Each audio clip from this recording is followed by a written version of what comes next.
తెలుగు రాష్ట్ర ప్రజలకి నా హృదయపూర్వక నమస్కారాలు మరియు దసరా శుభాకాంక్షలు.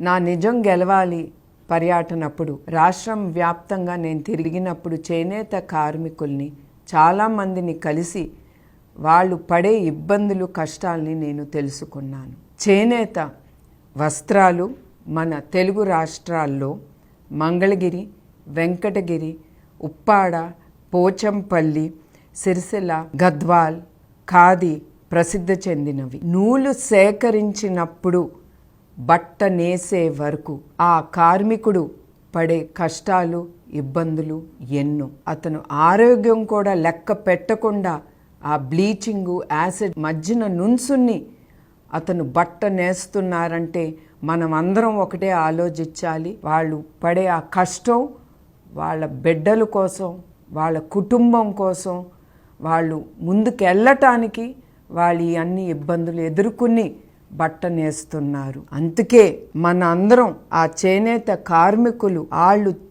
పట్టే నూలు పోగుతో వాళ్ళు అద్భుతాలని సృష్టిస్తున్నారు. చేనేత అన్నలకు సంఘీభావంగా రాబోయే పండగ రోజుల్లో మనం చేనేతర వస్త్రాల్ని ధరించి నేతన్నలు ఆనందంలో మనం కూడా వాళ్ళతో పాలు పంచుకుందాం. మన చేనేత, మన సంస్కృతి, మన సాంప్రదాయం. తెలుగు రాష్ట్ర ప్రజలకి నా హృదయపూర్వక నమస్కారాలు మరియు దసరా శుభాకాంక్షలు.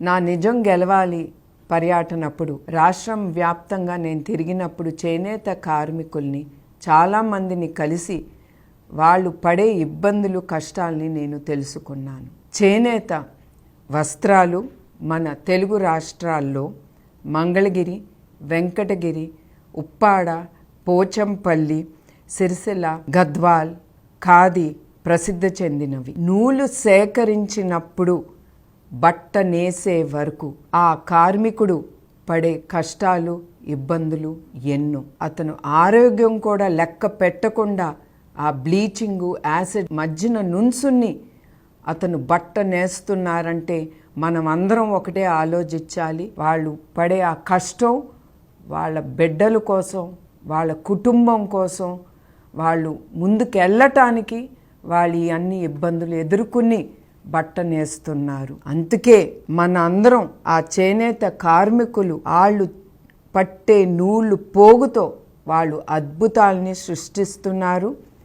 చేనేత అన్నలకు సంఘీభావంగా రాబోయే పండగ రోజుల్లో మనం చేనేతర వస్త్రాల్ని ధరించి నేతన్నలు ఆనందంలో మనం కూడా వాళ్ళతో పాలు పంచుకుందాం. మన చేనేత, మన సంస్కృతి, మన సాంప్రదాయం.